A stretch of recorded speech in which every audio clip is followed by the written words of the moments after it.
Hoy lunes, en Noticias en Flash. La opinión de Juan José Rodríguez Prats. Como habla abundantemente, le regalamos un minuto de más hoy. Licenciado Rodríguez Prats, ¿cómo está usted? Bienvenido. Muchas gracias, mi querido Hugo.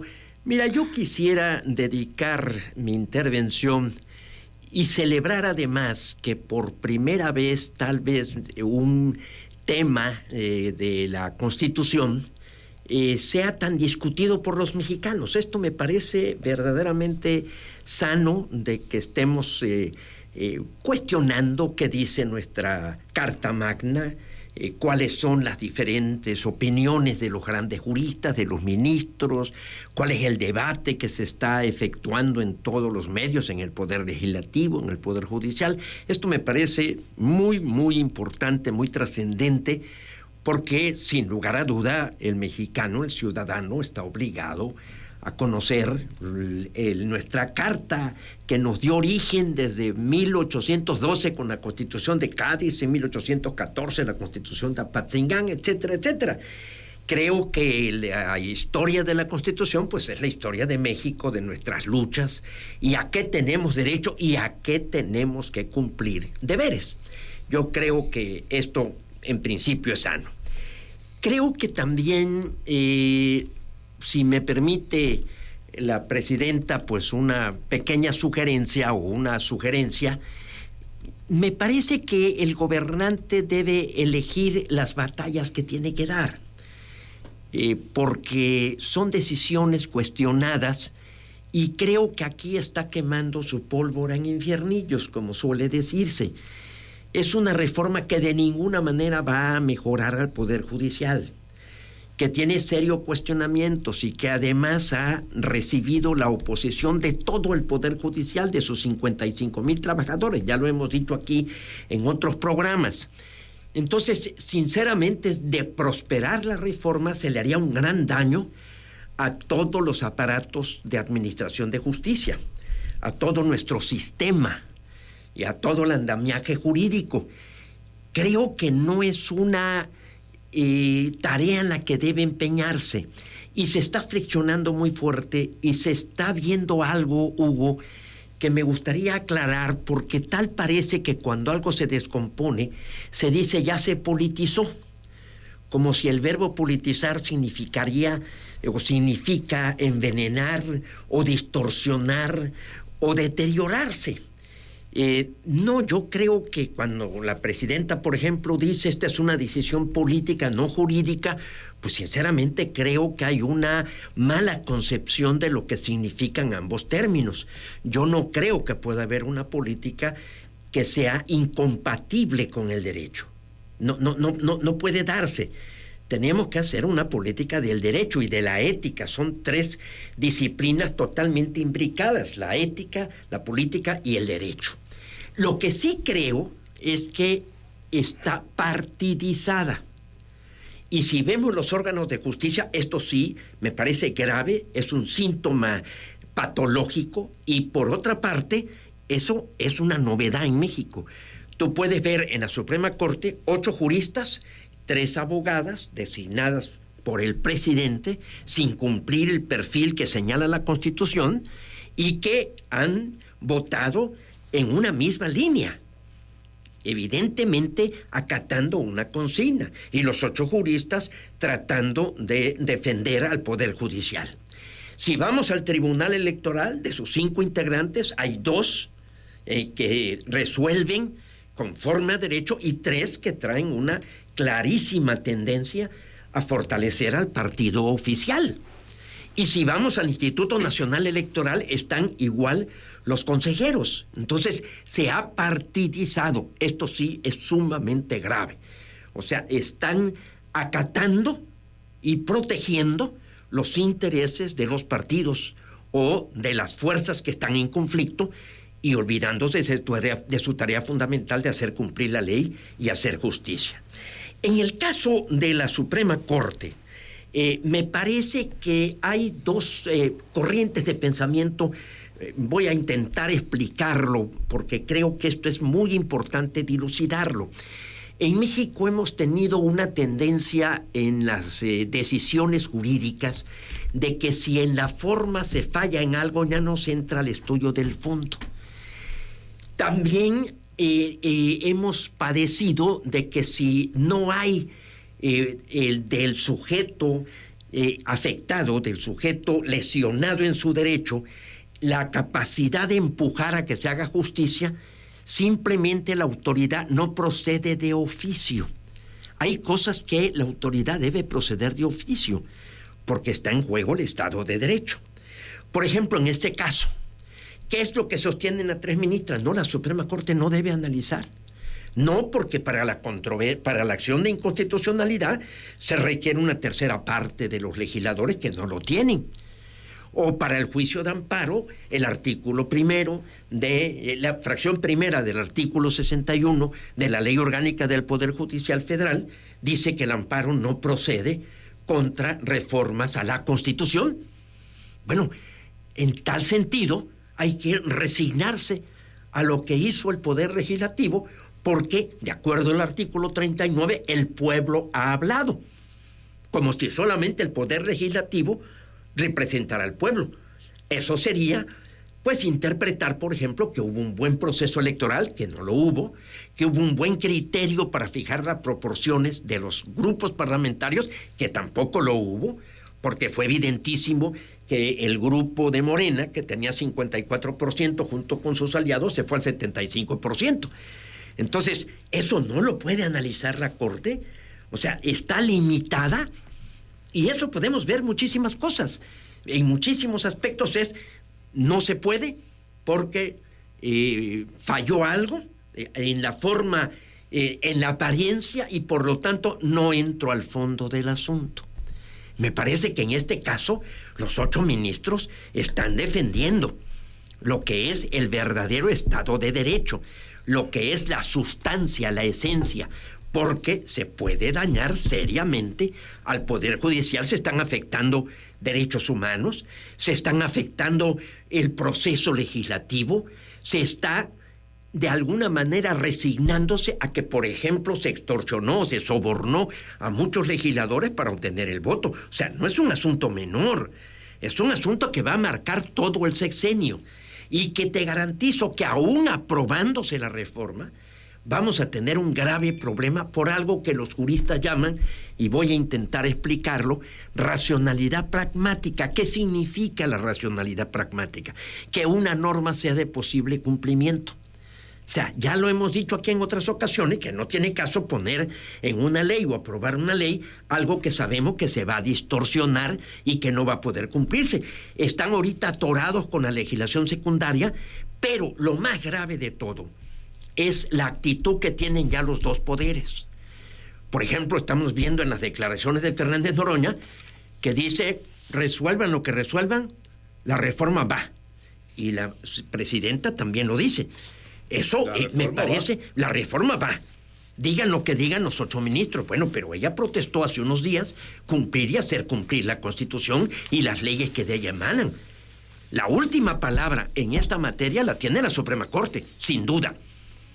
O sea, eso, si ya aceptó por 8 votos contra 3 meterse a analizar, yo casi estoy seguro que su decisión va a ser de acuerdo al 136 constitucional, que ya lo había yo dicho, y también del 41, porque efectivamente el 39 dice que el pueblo tendrá en todo tiempo el derecho a cambiar su forma de gobierno, pero el 41 dice la soberanía de la nación recae en los 3 poderes.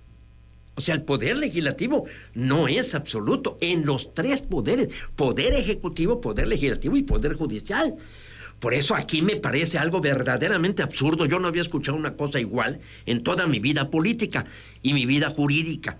Cuando dice Lenia Batres, esto equivale a un golpe de Estado. Los golpes de Estado los dan los militares, los da una rebelión.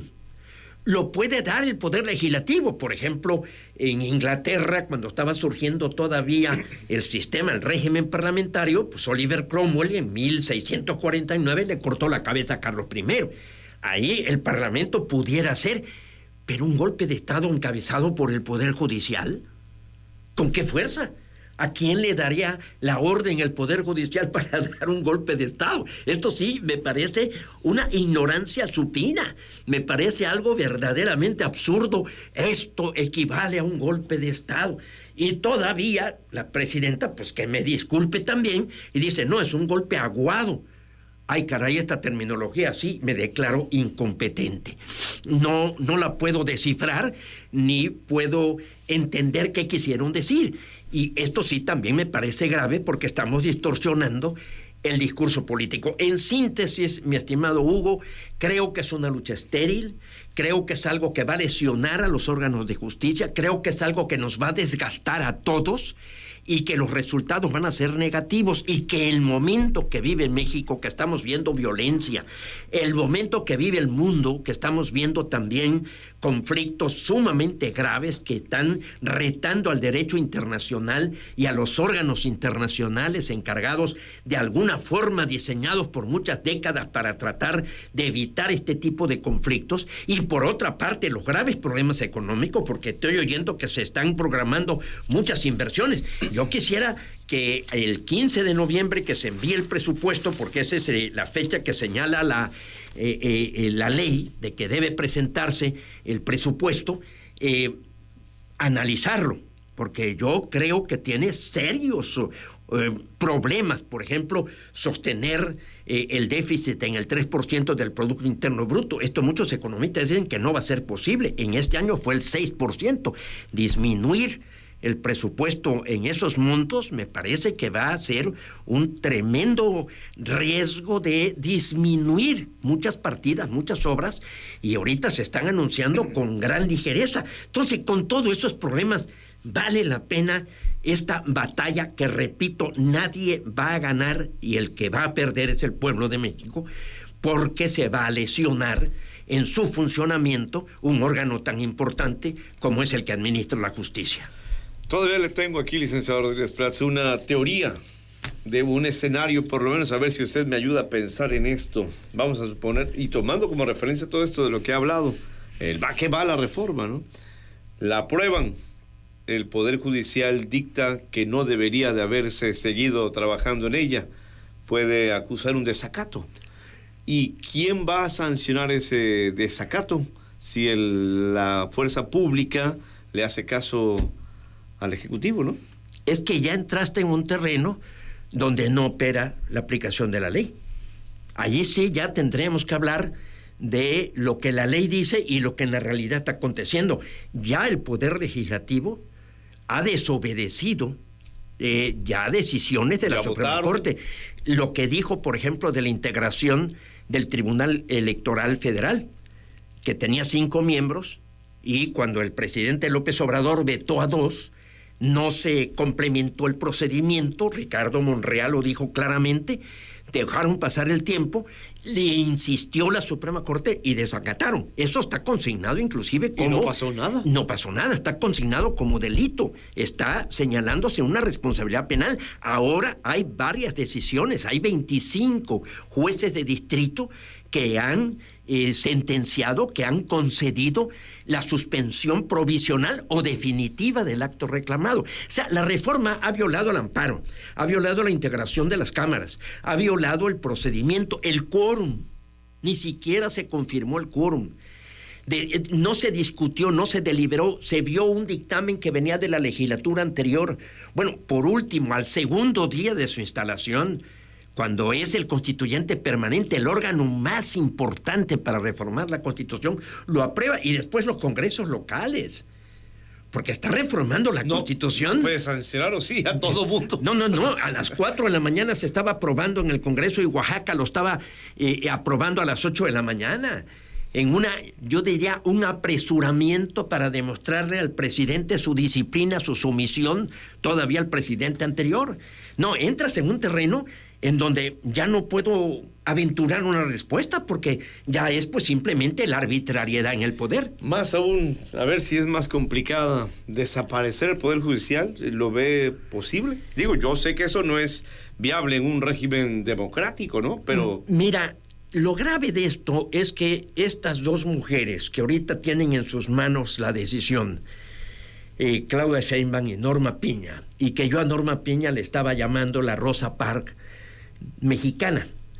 Rosa Parks es una mujer que en 1955 subió al camión al servicio urbano en Montgomery, en Alabama. Creo que ya lo relaté aquí en alguna ocasión. Si no lo recuerdas, me parece que estoy diciendo algo nuevo, lo cual me agrada, para que no digan que estoy repitiendo. Rosa Parks subió al camión en el 55, venía cansada de lavar ropa, y la regla era de que si podía sentarse donde sea, pero si en la siguiente parada subía alguien y un güero, un blanco, ella tenía que pararse e irse al fondo del camión. Y dijo, no, eso fue en diciembre del 55. Dijo, no me levanto. El chofer fue y le suplicó, le dijo, oiga, usted está violando la ley. Pues no. Se fueron a la comandancia, la meten a la cárcel, y al día siguiente Luther Martin King agarra esa bandera y se viene un movimiento, y todo el pueblo de Montgomery, la gente de color, decide no tomar el servicio urbano durante un año, del 55 al 56. Y los empresarios ya no pudieron más y se vino abajo la regla. Eso sirvió para que en el 65 Lyndon B. Johnson complementara las reformas de defensa de los derechos civiles que venían desde Abraham Lincoln, o sea, ya lo que es el voto, lo que es sancionar a donde se discriminaba el acceso a las universidades. Y esa mujer, Rosa Parks, murió en el 2005, y hubo 250,000 gentes que asistieron a su sepelio y se le reconoció como la mujer que más había hecho por la defensa de los derechos humanos. Me parece que eso puede pasar con Norma Piña, que no se levantó a rendirle pleitesía al señor presidente Andrés Manuel López Obrador el 5 de febrero del 23, y que eso se interpretó como una falta de respeto, o el presidente López Obrador así lo sintió, y hay quienes dicen ahí inició todo. Que ahí inició todo. También hay una cena en donde estuvo con este gran jurista que lo propuso el presidente López Obrador, que es Juan Luis González Alcántara Carrancá. Este hombre, yo vi un libro que él citó en un artículo que se llama El terror de los juristas, que es como los abogados bajo el nazismo, a partir del 33 que llega Hitler en el poder, se empezaron a asustar y empezaron a dictar sentencias totalmente desviadas de lo que era la justicia. Eso, yo vi que él citó ese libro, es un señorón, y le dicen que el presidente López Obrador le pidió una cena para que se constitucionalizara la Guardia Civil como parte de los militares del ejército, y él no quiso. Y entonces dijo, aquí les va, porque dicen que la reforma lo que pretende es barrer con 7,000 jueces con los cuales no los puede sustituir. Eso yo lo platiqué con Arturo Peña Oropesa, que me dice, es imposible. Por eso, ¿qué caso tiene que la presidenta en sus primeras decisiones se desgaste de esta manera, se enfrente con todo el mundo académico, con todos los grandes juristas, por las formas? Porque ella dice, no, es que ya el pueblo decidió. El pueblo decidió unos legisladores, se manipuló para que esos fueran mayoría. Por cierto, bastante limitados. Nunca ha sido el poder legislativo tan pobre en su debate, en sus deliberaciones, porque no hay ahí parlamentarios profesionales ni abogados con cierto prestigio. Bueno, para que el teórico de Morena sea Fernández Noroña, pues eso ya nos puede llevar a una conclusión de qué grave es nuestra crisis. Ya nos perdimos un debate Noroña Rodríguez Prat, ya no fueron las épocas. No, yo no discutiría, no, me doy por... No, el debate es como el tenis. Si tú estás jugando con alguien que no sabe, pues simplemente no te devuelve la pelota, o sea, tu diversión vas a ir a buscar la pelota. No, tiene que haber peloteo, es lo mismo en el debate. Nivel. Yo discuto contigo. No, hombre, mira, me meto en eso. Una última cosa, licenciado, pues, siempre era polémica, escuchaba el programa, a veces controvertía con usted. Hoy falleció doña Nidia Naranjo.